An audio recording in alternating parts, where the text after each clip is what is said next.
I'm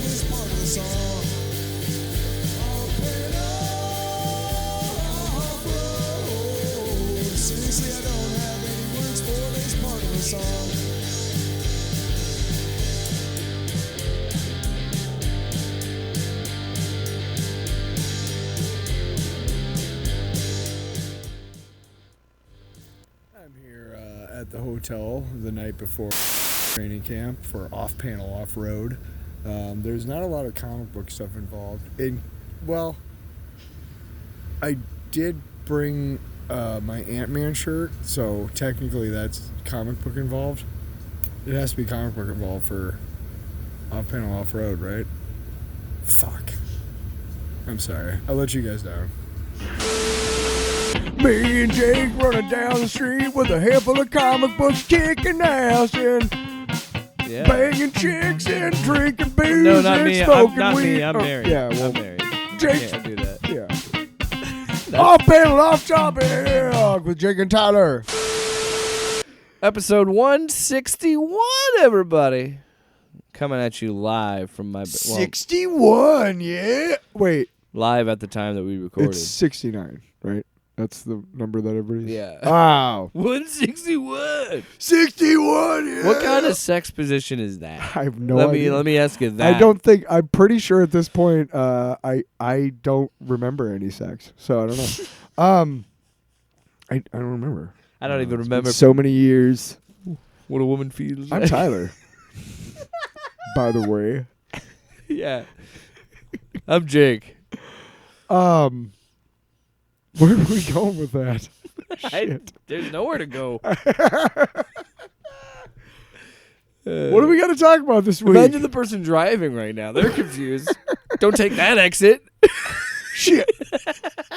I was supposed to take exit 161. There's not a lot of news this week, so this is crowd work, the episode. What crowd work? I'm driving. I want you to entertain me, you fuck. What do you see out there, driver? You crazy Do you driver. see some cows from farmland? Do you see some... Okay, so skyscrapers? you know what? For the driver, here's some driver games you can play when you're driving along. One of them is every time you see an animal, if there's multiple people in the car or at least one other person, you have a game where the first, whoever sees the animal first on the road, either in the whatever, points at it and yells out the name, like cow.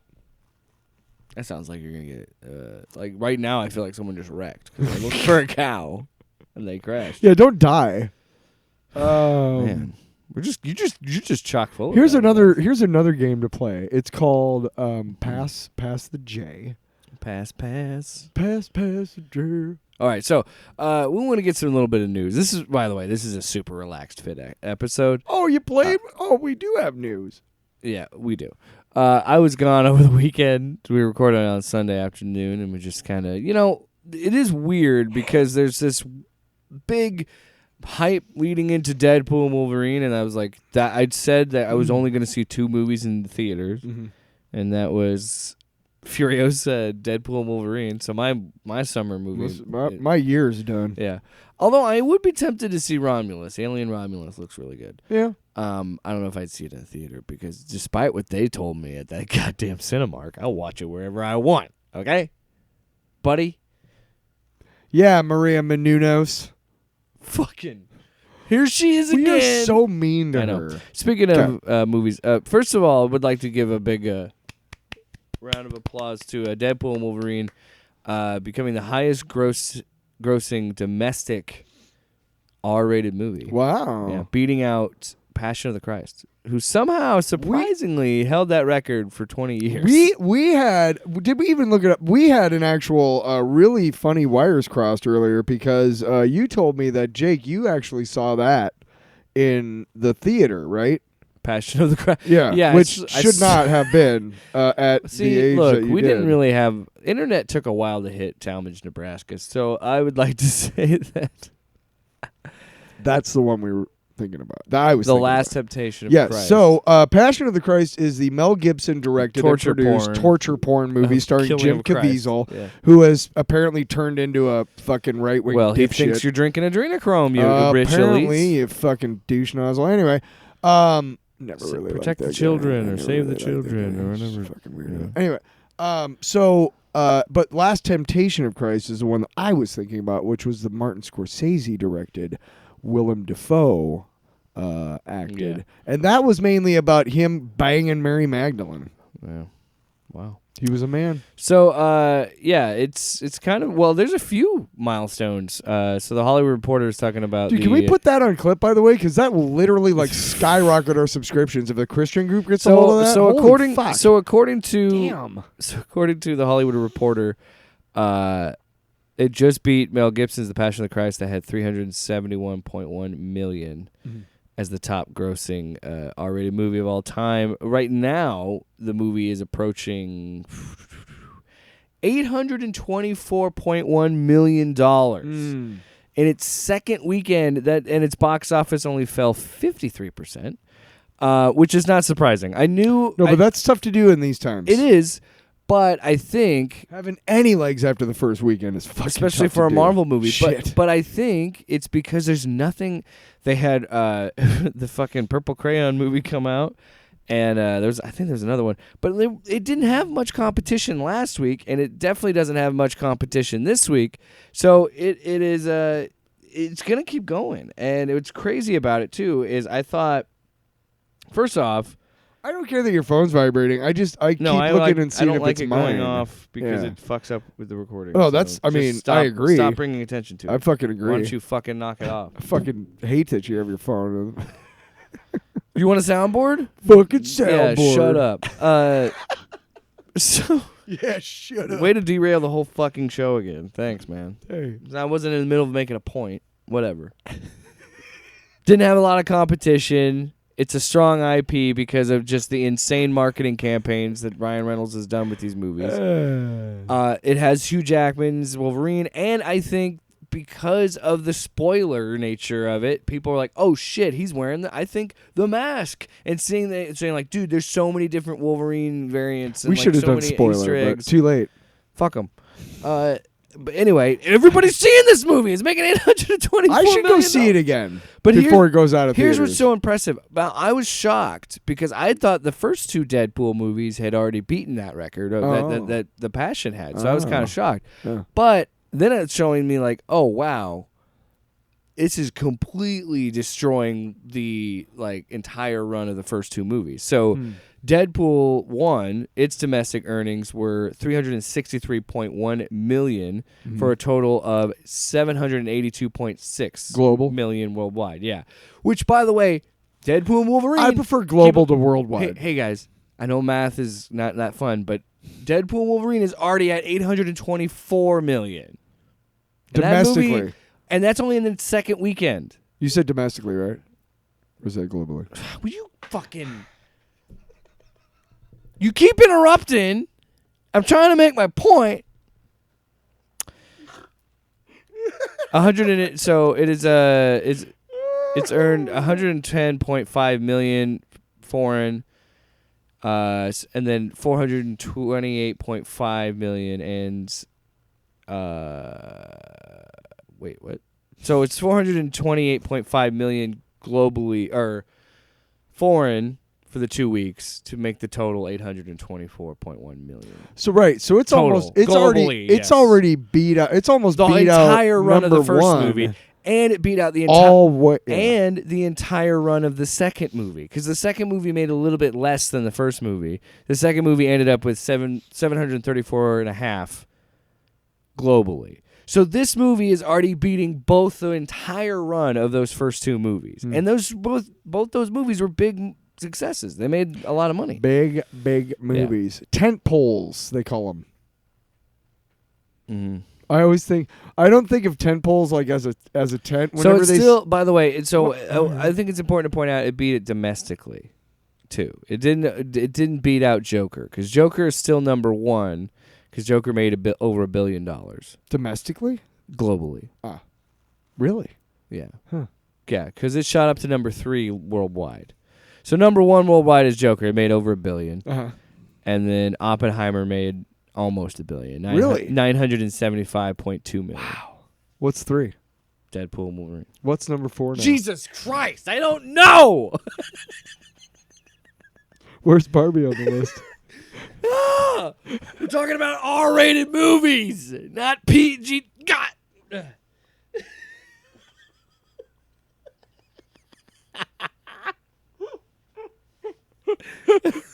You said it was a relaxed fit episode, you liar. I'm not relaxed at all. Because you keep... Numbers are hard, brother. I'm trying to get them right. I know. You should have brought your fucking so notebook. What does this mean? What is the bigger, broader picture of this? fucking know. I think it's a multitude of things. I think it's, again, another crazy marketing campaign for this movie. Mm-hmm. I think it is Hugh Jackman coming back to be Wolverine. Yeah. It's the comic book costume of Wolverine. It's the comic bookness of the plot of this like multiverse adventure, and it's gonna be all these crazy cameos, and there's just this event to it. I don't think we've had an event movie like this in a while from Marvel, which is crazy to say, but it's true because now, as we mentioned in the last episode, Quantumania means nothing because Kang's gone forever. No, I think that It's too bad. You could recast him easily. But I suppose if you want to just reboot everything with Secret Wars, you can do a Kang then. Mm. It's just unfortunate. I also want to say those Kang variants. I also want to say for me as a lifelong, not lifelong, but a long time is what I meant to say. A long time Deadpool fan. For me, I would just want to say that this success of these 3 movies has been such a delight because it is a validation of like this like lower because I jumped on when Daniel Way was running, so that was still kind of where he was really starting to take off in the comics. Yeah. But like to see that character change and grow and get to the level that it is, and to see this character have this franchise that is gonna make is made over $1 billion. Is Deadpool kind of nuts. now, yeah, Deadpool now is like the level of like Mickey Mouse like recognizability. But I don't know about that. worldwide, I mean, you know, I'm just saying like Yeah. he's pretty recognizable.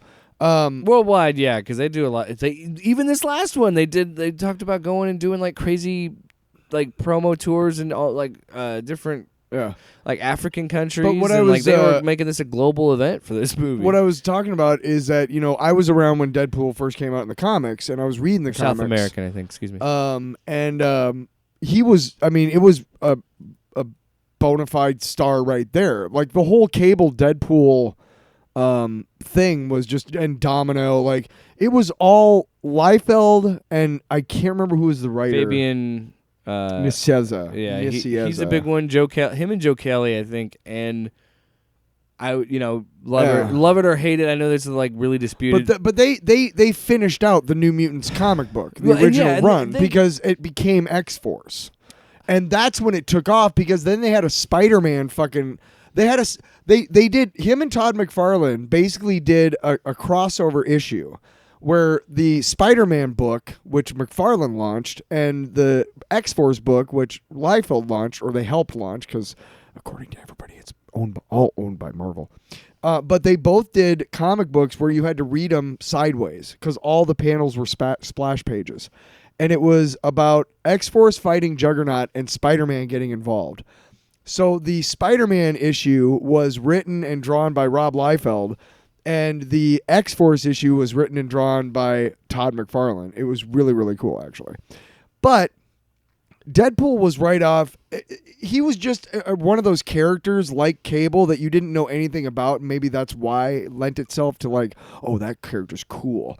But there was also like a really big deal about pouches and masks and stuff. And Deadpool caught both of those easily. He also had katanas and big fucking guns and shit. He's meant to be a parody of Deathstroke. Right, but originally he was just not really a one-off, but I mean, he was... I mean, if you read Rob Liefeld's Youngblood books, like there's like 8 Deadpool character-looking motherfuckers in that book. Anyway. Yeah, but he was, again, his name is Wade Wilson, a play on Slade. He's intentionally designed to kind of look like Deathstroke anyway. You think, I think it's Daniel, you're talking about Way and Donnie Cates and whatnot. Those guys... No, it was Gary Dugan. Okay. And but somebody took Deadpool, what he was, which was kind of nothing. Just Duggan? Whatever. Yeah, I know who you're talking about.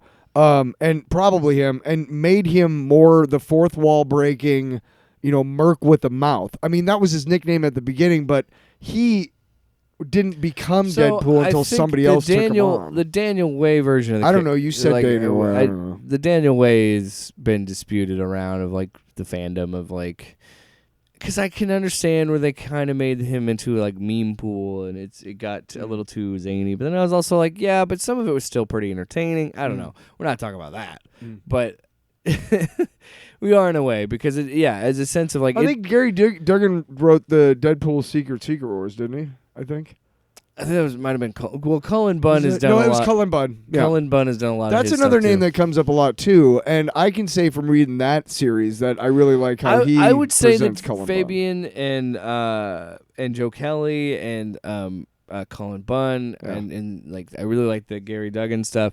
I think those guys did a really good job creating the character, but I can't not take away from what Daniel Way did because Daniel Way was my introduction. I to can't said take character. away from what Rob Liefeld did. Yeah. We've talked about that. Deadpool wouldn't exist. I laid to rest my hate for Liefeld. The Liefeld shoe store was still pretty Just funny. feet. Just feet. Amazing. So no, it's a great win for Marvel. It's a great win for Deadpool and Wolverine. I think it's almost a guarantee that we'll see them in Secret Wars. Probably. Even Ryan Reynolds is playing with that because he's like, I know what Thor is crying about. I can't unknow it. Like playing with that, but I'm like, it's clearly just reused footage from Loki, from Dark World. Dark World when he's holding Loki. Yeah, it's definitely just. But it's so funny. Reuse the footage. It's so funny. No, that's what makes it. Wait, what was he? Go back. No, that's what makes it even funnier because it is just reused footage, and that's what makes it even greater. It makes it even more meta and silly. And Cullen Bunn did, I think, Deadpool kills the Marvel universe. I read the Deadpool Illustrated. I read Deadpool Illustrated, which was really good. I think he did that. Yeah. Did Donnie Cates write him at all, or am I thinking more Venom? I think. Yeah. Well, anyway, that was a fun time talking about Deadpool. Good job, Deadpool and Wolverine. I still have back in the day, right when I started collecting Legos, around 2010 or so, or 2012. They came out with a Marvel set that was Magneto. It was a helicopter, and the 3 minifigures were Magneto, Wolverine, and Deadpool.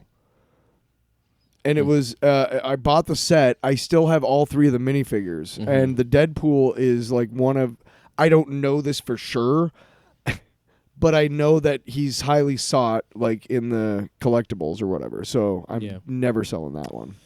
All right. Well, we got the news part out of the way. Now you Fuck can the news. Stop listening to the show because now it's going to get fucking It's going to get ASMR. You're going to get ear fucked. You're going to get ear fucked. Wow. All right. What? Just, okay. Make sure you're Maybe. Maybe not. Maybe fuck yourself. That's the new start to it, isn't it? Mark Wahlberg. This is a special Australian edition. I'm Chaz. Hey, shut up. What?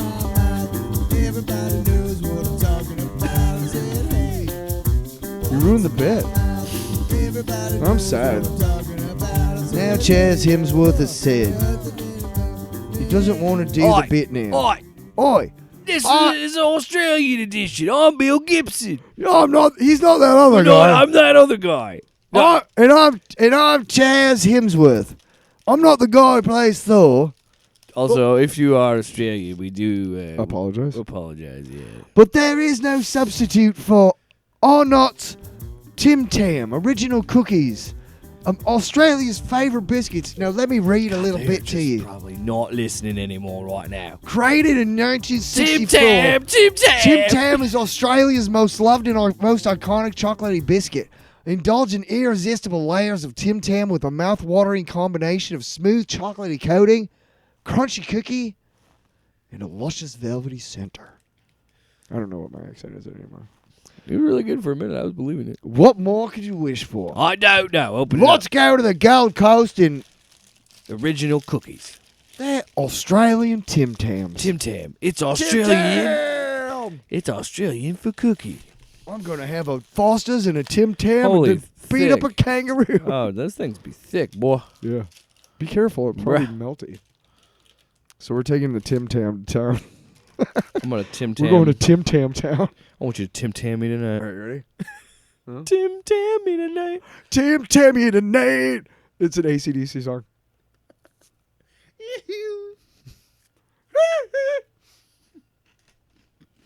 Oh, fuck.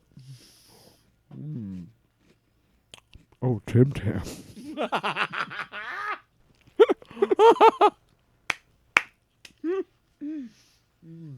That's some good shit. It's like all chocolate. So there's like, it's like they took an EL fudge that was chocolate cookies with chocolate fudge in the center, and then they dipped it in chocolate fudge. Let me reread this here in English. Sloppy. Indulge in irresistible layers of Tim Tam with a mouth-watering combination of smooth, chocolatey coating, crunchy cookie, which is chocolate, and a luscious, velvety center, which is chocolate. What more could you wish for? Insulin. That's great. That's just fucking great, man. I'm gonna use the fucking insulin off this one. You eating another one? No, Oh. I ate half of it, and I'm eating the other. I'm one. gonna fuck these Tim Tams up. I'll make sure to leave them out. Tim Tam, Australian for delicious. I'll eat your ass. 100%. Double it up. 1,000%. Tim Tam, keeping Australian stoners happy since 1964. I'll eat your ass. $1 million, bitch. That's how much I want. That's how much I want worth. If I make $1 million. All right. Why are you pointing at me? Sing it. Sing it down. Singing, I love Cheetos. Okay, If you so don't start opening that bag, I'm eating another fucking Tim Tam. go So ahead.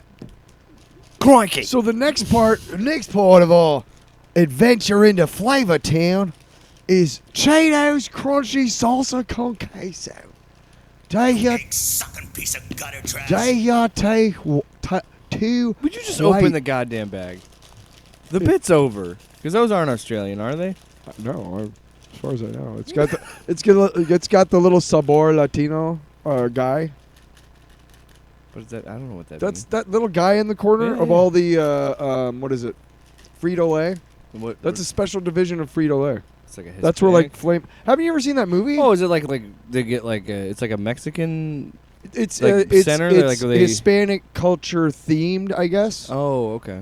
So like you'll see some chips like the those Dinamitas, I believe had that. It's called Sabor Latino, I think. These are the crunchy Cheetos. Okay, so these are crunchy salsa con queso. Not flaming hot. I wouldn't have bought them. First blush, they taste like the cheddar jalapeno Cheetos. You know what I mean? But I like them because the cheddar jalapeno ones are actually really, to me, really spicy. These aren't spicy at all. They got really good flavor. I love them because I could eat a bag without feeling like my tongue's going to fucking fall off. So I'm coming day and night. I mean, it's terrific. Oh, Artie. Would you agree? Mm-hmm. Yeah, I'm coming day and night. You asked. I'll eat your ass. Yeah. Yeah, okay. That was for me? Okay. Give Yeah. them over here if you're going to decide. I'll eat these while you're... I'll be putting these in my pile. I'm gonna say I'm torn between. Nice. And I'll eat your ass. so I'm taking these with me. I'm gonna say it. I'll eat your ass. All right, well, I'm going to give you another handful then. We'll be back. I want to eat these fucking Cheetos.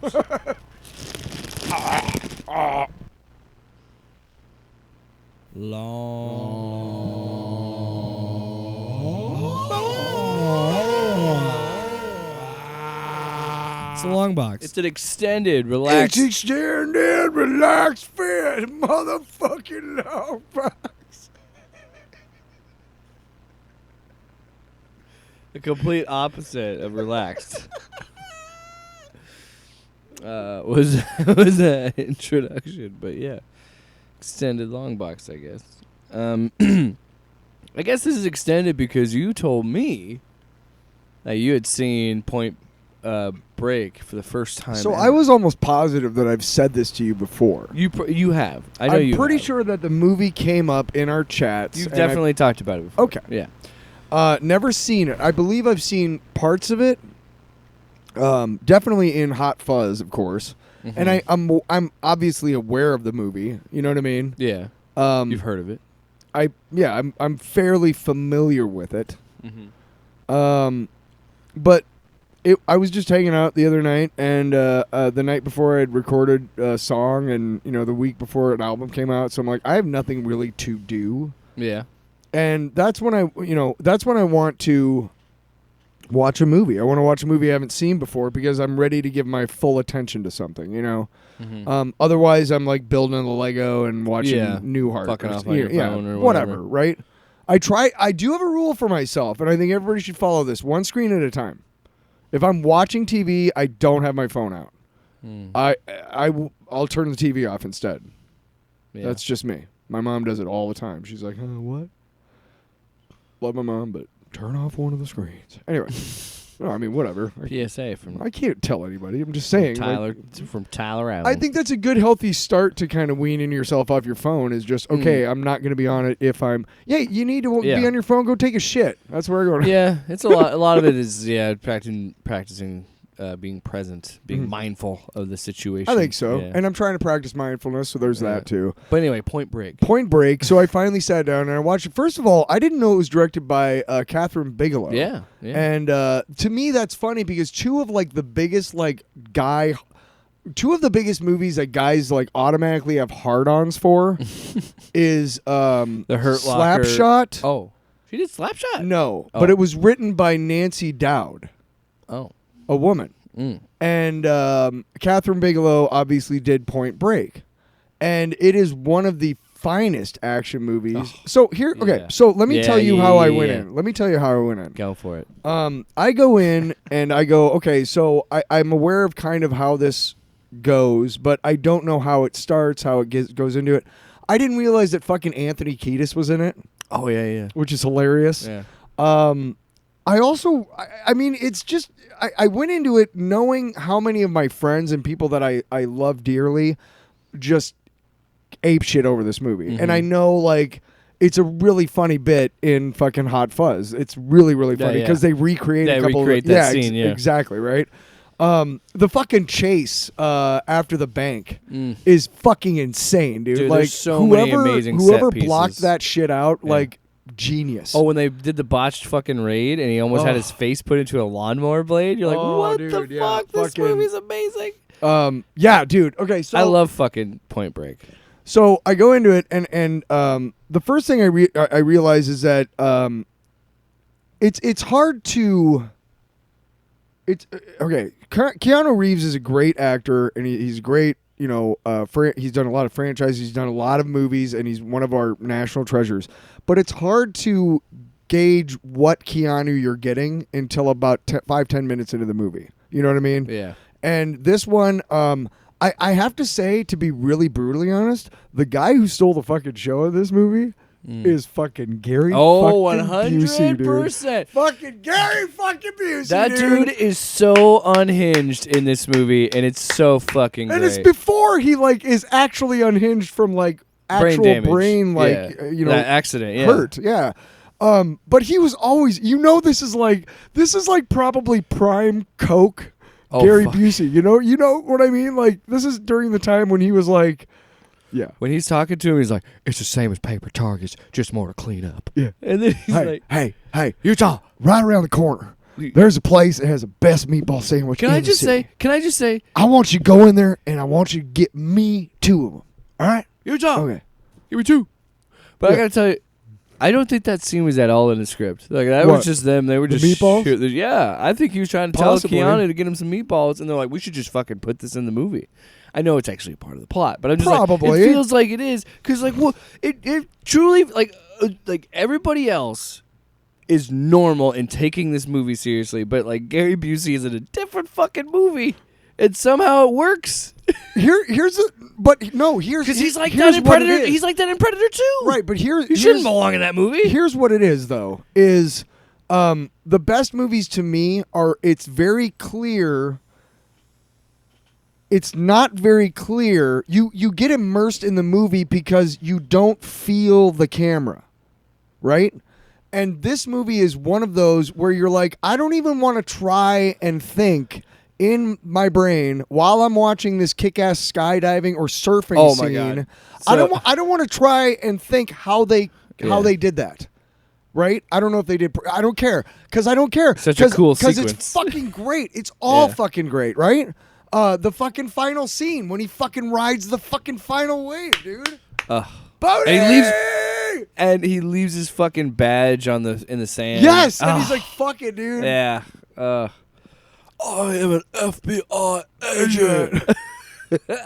Dude, I fucking love this movie. So what's so funny about it too? But when he's like mad about her walking off, he's like, you can genuinely feel his anger. Can I share something about this too? Hmm. I myself hadn't actually watched this movie all the way through until like a few years ago when I found it in like a Walmart bargain bin Blu-ray, and I bought it because I hadn't seen it forever. And I also thought like I don't even think I've actually seen like the actual theatrical. Right, I'd like, only had seen it on from TV. Beginning, yeah, right, yeah. And so There's probably a lot bought that it, was cut out, and honestly. Yeah, I forgot how violent this fucking movie is. So I bought it on Blu-ray and I watched it, and like that was the first time I completely watched it through, and I was like, holy shit, I forgot there was that fucking skydive scene at the end, like the whole third act fight. And then there's just shit like that. I totally blacked out the Gary Busey shit. Like I don't like because. And then upon I remember watching because they But have the watching opening it- credits, and yeah. you see Gary Busey's name, and you're like, "Oh shit!" but rewatching it years later, this movie still fucking holds up. It Yeah, still it is very awesome. very much does. Yeah. It has a lot of the same themes that a lot of the themes are still relevant today. You know, somebody being angry at the system. I think a lot of people are angry at the system today.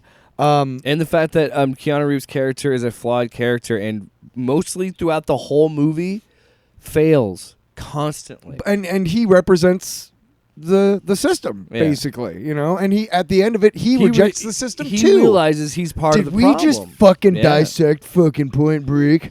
I'm glad you saw that. I finally watched this because this was a movie I wanted to cover on this show at some point. So I mean, like in these lull periods, you and I were talking about doing like more retro reviews. So I liked it very much. And you know what? and, I've seen this movie so much that I could review this with you because again, after I watched it all the way through again, I watched it again a few other times because I'm like, gosh, this movie is such a time capsule of that period of the early 90s action movie. Like this is like 1990 exactly. I think, or like 91. 89 maybe even. Yeah, around that time. Yeah. And so this is the first time we're seeing like a big action movie without Arnold or Stallone and having a big name. Well, like Keanu wasn't that big of a name yet. I think wasn't Swayze the bigger name at the time? Because this was before Speed, wasn't it? Yeah. But it was after Roadhouse. I mean, I think Swayze. Well, it was this after was Dirty after Dancing Roadhouse. and So shit. you're right. Swayze was the bigger star at this Yeah. point. Swayze was the selling point. And it was a big deal because Swayze was playing a villain and he hadn't really done that before. Yes. And he's a great in this movie, dude. Fantastic. So good. And him and Keanu have like a believable, fun chemistry. Yeah. Of him kind of like trying to find his way and get accepted by these group of people and get accepted by these surfers. And it does what a good action movie should do and kind of takes a little bit of a ridiculous plot or idea for a plot or a pitch. Something maybe not so much ridiculous, but something that is like unique. Of like, let's make these surfers be bank robbers. Yeah. And it makes it believable and it makes it interesting. They and, don't and have jobs, but they make and then they at the end of the season they go to another place and hide out. You know, like it's Yeah. fucking brilliant. Actually, They just ride the waves. Yeah, that's Yeah. fucking brilliant. Yeah. But yeah, Swayze is great. I think the best movies, the best action thrillers are when the main antagonist and the main protagonist, especially like in an undercover situation, where the antagonist like takes to the protagonist like immediately. And Swayze like does that, like, because he's out there, he gets his ass kicked, and then I think what's her name, Tyler, comes up and gets him. The Lori Petty. Yeah. But then at another point, I think Swayze he rescues him from the Anthony Kiedis and those douchebags. Yeah. And they're, he's like, I like your style, man. Like it's they get along right away. And there's that pull in the protagonist, and that's Johnny Utah, and it's that Johnny fucking Utah. What a name. It's that pull of I really actually like this guy, but he is a fucking criminal, and it's my job to bust criminal. But that it's a great it's a well done movie. Action sequences are A+ top notch. The acting is great all around. And again, I think the best movies are when you don't feel the camera, and I didn't. Right? Yeah. Doesn't that feel like that? Yeah. Yeah. So yeah, A+. I'll eat your ass.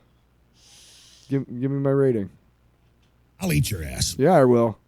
All 8 of you. I would. Oh, and here's the other thing: is the Rosie. We got to do a deep dive on that actor at some point, because he was in Oz. He was J.K. Simmons in Oz was like a Nazi guy in prison who. My kid's home. He was a Nazi guy in prison, and he took this one other prisoner as his bitch, and it is played by that guy. He was also one of Wayne's entourage in Wayne's World, I believe, both 1 and 2. This guy has been in a ton of stuff, right? Oh yeah, I think I've seen that guy. Yeah, you know who I'm talking about. Anyway,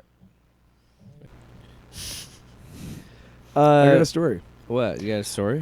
So when I was Relax fit. a week and a half ago, on July 24th, I released my third album, 1071, available everywhere under oh the my amazing God, you're T-Bird. just gonna plug it. Fuck yeah. But a friend of mine, Streetside Sound, at Streetside Sound on Twitter, she did a album release party on Twitch with me. And we just played each song, and I talked about it, and a bunch of people came in and stuff like that. And at one point I was talking about the name of the album, which is Police Code for Improper Use of Radio.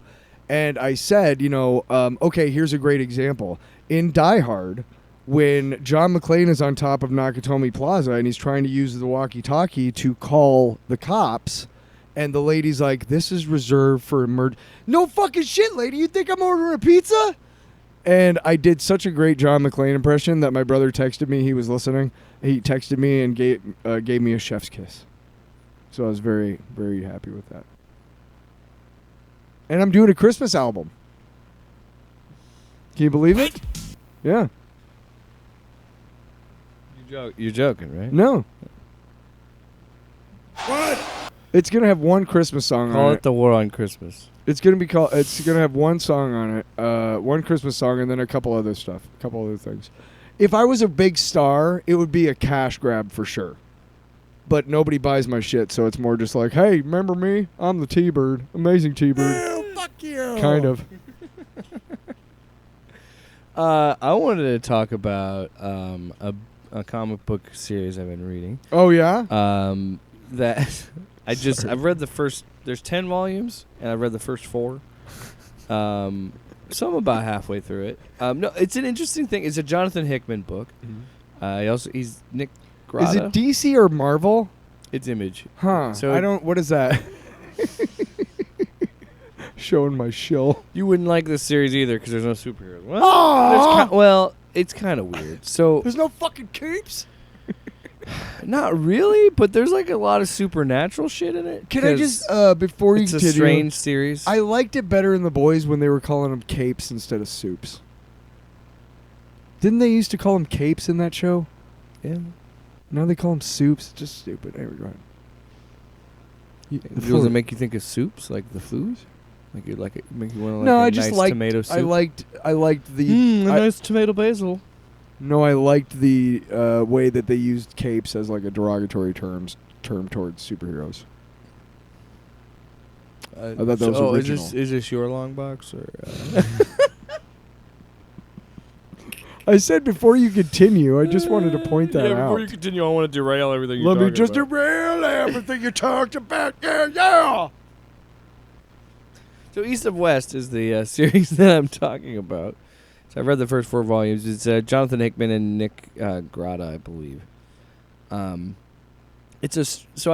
read up on it before I had found it. I'd seen it at a local library, and I've been running to read it for a while. I had a little bit of knowledge on it. All I knew was that Hickman said that it was a series about this impeding end of the world, but that could be prevented, but no, it won't be prevented because everybody doesn't communicate with each other properly. That's kind of just the theme of the series, and it's such a bizarre series, an interesting world that he has built that I feel through the first 4 volumes that I've read. And where I wasn't kind of interested in it at first, but the more I read it, the more I was like, oh, I see where this is going. I'm really enjoying this. I'm really liking this. Because while there is a ton of amazing, like, set piece shots and splash pages and amazing action, there's also this weird, interesting world that he's built, because like you're kind of just thrown into it and you're kind of just figuring out what's happening as it's happening in the world building. There's exposition and dialogue, but the world building it just seems more organic. And then the 4th volume, the first few, like if you get the trades, the beginning of it is just a timeline. And it's a timeline of each faction that's in the book. And for me, who loves lore and like world building and shit like that, the nerd in me was like, oh, this is finally it gets a little bit of understanding of what's happening. Because at this point of the story, we are heading towards the apocalypse. We are heading towards war. Like, there's no stopping it. And there are the 4 horsemen of the apocalypse in this story. But 3 of them are born, like, reincarnated pretty much. And they're like, wait a minute, he's gone. And the 4th one is Death. And Death is trying to find his son, who he has with this woman that is... she's a part of the People's Republic of America, which is like this House of Mao. And like it like the whole timeline starts at 1910. And we are in the year like 2065 or something like that at this point in the book. So... he kind of laid that groundwork of it really deviates hard from our timeline of like what's actually happening, because the country is divided in territories again. So like there's Texas, the Republic of Texas, there's the Kingdom of New Orleans that is run by King John Freeman, I believe, and he has like 9 sons. So like he's just going to keep this lineage forever. And yeah, it's just like the whole thing is it's just so fascinating. And it's not a White House, it's the White Tower. And then but there's this group of people that do shit in the shadows called the Chosen. And they're supposed to bring the message, which I'm really fucking pissed that Critical Drinker uses that in his videos. Because this whole book is talking about the message of the end of the times. And it's just a lot of stuff that I can't explain without spoiling. And I want to kind of be vague. But even I don't even have a lot of the answers because I'm only like halfway through the entire series. But from what I'm reading, the dialogue for me and all this crazy shit, it's the politics of it that is the most interesting thing. When you have all of these characters that have their own agendas, don't even really like each other, have shaky alliances because they're trying to keep things together. But then you also have this other group that's close to those people in power that it's saying, hey, this is how we're going to bring forth the apocalypse, and this is how we're going to start anew. It's the message. This is what the 4 horsemen of the apocalypse want, and blah, blah, blah, blah, blah. It's all this crazy shit, and I'm enjoying it a lot. And there are tons of crazy action sequences because Hickman has been writing comic books for a very long time. He knows how to write a pretty compelling story and have really cool imagery, and like just the tech of it. Like there's one, like they took the Texas Rangers and kind of made them like almost like Judge Dredd style, like street judges pretty much, and they have like these really cool fucking visors and cowboy hats and shit. And one of them has this robot dog that like helps him hunt and stuff.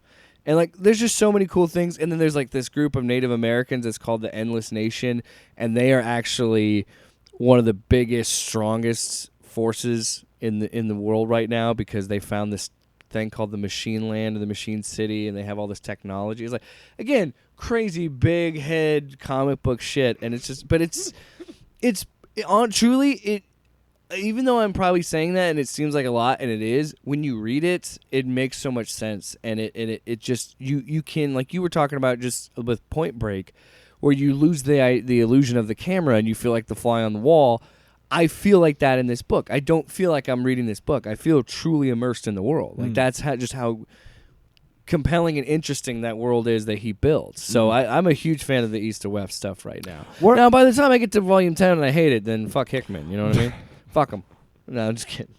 I've only seen Avatar once. I'm never going to see it again, and I don't give a fuck about The Way of Water or his planned quadruplegy or whatever the fuck he's doing. There's like 4 or 5 movies now. I don't. Going to be 2065. I remember watching it. It's like a 3-hour movie. The first Avatar, yeah, and a lot of it takes place among the Na'vi. So most of, even though it's fairly realistic backgrounds and stuff, you know, so it fucks with you. Like when you get done watching that movie, it kind of fucks with you a little bit because you're used to seeing, you know what I mean? Like Crete, I guess. I don't know, and they're also so humanoid and whatnot. Here's another movie, A Scanner Darkly, is all rotoscoped. Yep. So, but it's real, you know what I mean? It's real actors and real worlds. Yeah, it's just right. But when you get done watching that, it's like reality is kind of hard to adjust back to because if you're watching review that movie, I would love it. I think it's on Tubi.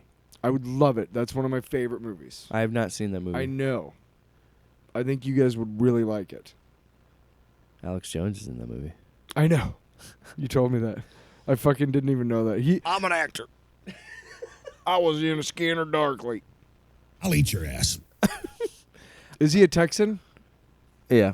Okay, so is Richard Linklater. I think. Later. Or Hickman? No, Alex Jones. Yeah. So is Linklater. And Mike Judge. No, but I'm pretty sure. I'm glad. I better not be talking about my ass. I'm also fortunate I hopped on East of West when I did, and because I didn't know that the series had ended. So I was like, oh, sweet. So the series does end, so I can actually just binge through these trades. So that's what I've been doing. And it was really funny coming back from the library because I found all the other volumes that I needed to read. Houston, Texas. I thought so. So I had finished volume 4 and went to my local library and got volumes 5 through 10 and checked them out because I'm like, I need to finish this series. I need to know where this goes. Yeah. So maybe I'll do a full series I thought you review, were done with your review of that, but yeah, sorry. I was kind of done, and then I was kind of done, and then I kept fucked going. it up. Yeah.